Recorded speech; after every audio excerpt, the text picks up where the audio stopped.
EVS सबसे scoring subject है। अगर आप एग्जाम की तैयारी कर रहे हैं तो ये ईवीएस मैराथन जरूर देख लीजिए। आज हम एक ही क्लास में एनसीईआरटी के सारे इंपॉर्टेंट कॉन्सेप्ट्स, ईवीएस पेडागोजी की वो सारी ट्रिक्स और पिछले सालों के क्वेश्चंस सब कुछ कवर करने वाले हैं। एक बात पक्की है, अगर आपने ये मैराथन पूरा ध्यान से देख लिया ना, तो ईवीएस में 20 से ज्यादा नंबर कहीं नहीं गए। हम सिर्फ वही पढ़ेंगे जो सीधा परीक्षा में पूछा जाता है, कोई फालतू बात नहीं। तो चलिए शुरू करते हैं। तो देख लेते हैं कि आज का हमारा प्लान क्या है। सबसे पहले हम एनसीईआरटी का एक फास्ट ट्रैक रिवीजन करेंगे, मतलब पेपर में जो बार बार आता है सिर्फ वही। इसके बाद ईवीएस पेडागोजी को मास्टर करेंगे, समझेंगे कि एनसीएफ 2005 के हिसाब से कैसे सोचना है। फिर हम करेंगे मेगा प्रैक्टिस क्वेश्चंस और आखिर में होगा एक क्विक 2 मिनट का फाइनल रिवीजन। तैयारी ऐसी जो सीधा एग्जाम में काम आए। तो चलिए शुरू करते हैं हमारे पहले सेक्शन से, एनसीईआरटी फास्ट ट्रैक रिवीजन। इसमें हम वो कॉन्सेप्ट्स देखेंगे जहां से सीटीईटी में बार बार और डायरेक्ट सवाल बनते हैं। बिल्कुल फोकस होकर सुनिएगा, एक एक पॉइंट इंपॉर्टेंट है। देखिए, ईवीएस का जो पूरा सिलेबस है ना, वो बस इन 6 थीम्स के आसपास ही घूमता है। परिवार और दोस्त, भोजन, आश्रय, पानी, यात्रा और चीजें जो हम बनाते और करते हैं। ये सब बच्चे की अपनी दुनिया से जुड़े हैं। जैसे फैमिली एंड फ्रेंड्स थीम के अंदर ही एनिमल्स और प्लांट्स की सब थीम्स आती हैं, जहां से स्लॉथ, एलिफेंट, टाइगर पर हर साल सवाल पक्का है। शेल्टर में अलग अलग राज्यों के घर, जैसे असम के बांस के घर या लेह लद्दाख के पत्थर के घर, ये सब हम आगे कवर करेंगे। अब ये देखिए, ये कुछ ऐसे डायरेक्ट फैक्ट्स हैं जो एनसीईआरटी से उठकर सीधे पेपर में छपते हैं। जैसे पीपल एंड प्लेसेस से सवाल आता है कि अबू धाबी की करेंसी क्या है, दिरहम, और वहां का समय भारत से 1.5 घंटा पीछे है। हेल्थ एंड सोसाइटी से चिपको आंदोलन पर सवाल आता है, जो उत्तराखंड में सुंदरलाल बहुगुणा जी के नेतृत्व में हुआ था। और ये तो फेवरेट क्वेश्चन है कि एनीमिया यानी खून की कमी आयरन की कमी से होती है, जिसके लिए आंवला, हरी पत्तेदार सब्जियां और गुड़ खाना चाहिए। ये डायरेक्ट क्वेश्चंस हैं। अच्छा जी, अब आते हैं सबसे जरूरी हिस्से पर, ईवीएस पेडागोजी। देखो, 15 नंबर का कंटेंट है तो 15 नंबर की पेडागोजी भी है, और यही गेम चेंजर है। ये सिर्फ ये नहीं है कि क्या पढ़ाना है, बल्कि ये है कि कैसे पढ़ाना है। अगर इसकी सोच पकड़ ली ना, तो पेडागोजी में 15 में से 15 नंबर आपके। ईवीएस का सबसे बड़ा नियम है एकीकृत अधिगम, यानी इंटीग्रेटेड लर्निंग। इसका सीधा सा मतलब है कि क्लास 1 से 5 तक साइंस, सोशल साइंस और एनवायरनमेंट को अलग अलग किताबों में नहीं पढ़ाते। इन सबको मिलाकर एक ही सब्जेक्ट बना दिया, ईवीएस। ऐसा क्यों? क्योंकि एक छोटा बच्चा दुनिया को टुकड़ों में नहीं देखता, वो उसे एक पूरी चीज की तरह देखता है। वो पानी को साइंस या सोशल साइंस में नहीं बांटता, उसके लिए वो बस पानी। पेडागोजी के क्वेश्चन सॉल्व करने का एक सीक्रेट फॉर्मूला है, शिक्षण के सूत्र या मैक्सिम्स ऑफ टीचिंग।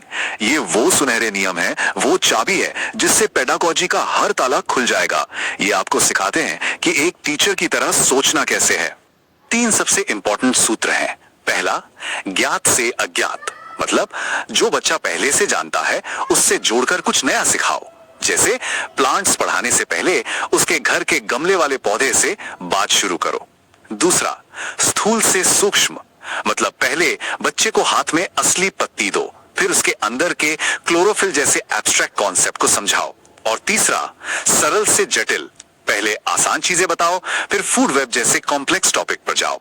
एनसीएफ 2005 साफ साफ कहता है, और ये लाइन दिमाग में बैठा लीजिए, ज्ञान को स्कूल के बाहर की जिंदगी से जोड़ना है और रटने वाली पढ़ाई से बच्चों को दूर ले जाना है। बच्चे को करके सीखने यानी लर्निंग बाय डूइंग के मौके देने हैं। ईवीएस की किताब सिर्फ जानकारी देने के लिए नहीं है, बल्कि बच्चों को अपने आसपास की दुनिया को एक्सप्लोर करने और सवाल पूछने के लिए इंस्पायर करने के लिए है। चलिए, अब बारी है नॉलेज टेस्ट करने की। देखते हैं आपने कितना सीखा। अब हम कुछ प्रैक्टिस क्वेश्चंस करेंगे। ये बिल्कुल सीटेट के रियल एग्जाम लेवल के क्वेश्चंस हैं। अपना जवाब कमेंट में जरूर लिखना। तैयार है सब? Let's go.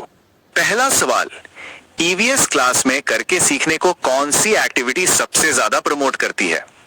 ए, बोर्ड से नोट्स कॉपी करना, बी, पेड़ों पर लेक्चर देना, सी, स्कूल के गार्डन में पौधे लगवाना, या डी, ग्रहों के नाम रटवाना। सोचिए सोचिए, बिल्कुल सही जवाब है सी, क्योंकि इसमें बच्चा खुद एक्टिव है, खुद काम कर रहा है। बाकी तीनों ऑप्शंस में बच्चा पैसिव है, बस सुन या लिख रहा है। अगला सवाल, एनसीईआरटी के हिसाब से हाथियों के झुंड का नेता कौन होता है? ए, सबसे बड़ा नर हाथी, बी, सबसे बूढ़ा नर हाथी, सी सबसे गुस्सैल मादा हाथी, या डी सबसे बूढ़ी मादा हाथी? ये तो डायरेक्ट एनसीईआरटी की लाइन है, इसमें कोई कंफ्यूजन होना ही नहीं चाहिए। सही जवाब है डी सबसे बूढ़ी मादा हाथी। और याद रखना, हाथियों के झुंड में सिर्फ हथिनियां और बच्चे होते हैं। नर हाथी 14-15 साल में झुंड छोड़ देते हैं। जोश कैसा है? चलो फटाफट अपना अब तक का स्कोर कमेंट्स में बताओ, देखते हैं कौन टॉप कर रहा है। और हाँ, ये भी बताना कि आप पेपर 1 की तैयारी कर रहे हैं या पेपर 2 की। सावधान, अब जो सवाल आ रहा है ना, वो है सीटेट का ट्रैप क्वेश्चन। इसमें बहुत लोग फंसते हैं। सवाल है, क्लास 1 और 2 के लिए ईवीएस की अलग से किताब क्यों नहीं होती? क्या इसलिए कि बच्चे बहुत छोटे हैं, या क्योंकि ईवीएस को लैंग्वेज और मैथ्स के जरिए सिखाया जाता है? इसका सही जवाब है बी। एनसीएफ 2005 कहता है कि इस एज में ईवीएस को भाषा और गणित के साथ मिलाकर पढ़ाया जाता है ताकि सीखना बोझ न लगे। चलो अब फटाफट बिल्कुल रैपिड फायर स्टाइल में 2 मिनट का फाइनल रिवीजन करते हैं।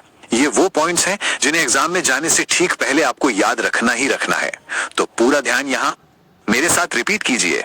मधुमक्खी पालन का सही समय अक्टूबर से दिसंबर बिहार में, जूम खेती मिजोरम में, मधुबनी पेंटिंग बिहार की, पश्मीना शॉल लद्दाख की चांगपा जनजाति, खेजड़ी का पेड़ रेगिस्तानी इलाके में, मृत सागर दुनिया का सबसे खारा सागर, और तरुण भारत संघ पानी बचाने वाली संस्था।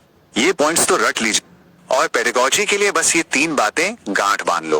पहला, हर टॉपिक को बच्चे की असल जिंदगी से जोड़ो। दूसरा, बच्चों को करके सीखने के लिए एनकरेज करो, फील्ड ट्रिप पर ले जाओ, उनसे मॉडल बनवाओ। और तीसरा, आप एक इंस्ट्रक्टर नहीं, एक फैसिलिटेटर हो जो बच्चों को सीखने में सिर्फ मदद करता है, उन्हें रास्ता दिखाता है। बच्चा हमेशा सेंटर में रहेगा। एक बात हमेशा याद रखना, ईवीएस में 30 में से 30 लाना बिल्कुल पॉसिबल है। बस कॉन्सेप्ट्स को समझना है, असल जिंदगी से जोड़ना है, रटना बिल्कुल नहीं है। इस मैराथन को एग्जाम से पहले कम से कम 2 बार रिवाइज जरूर कर लेना। आप सभी को आपकी परीक्षा के लिए ऑल द वेरी बेस्ट। आप जरूर सफल होंगे।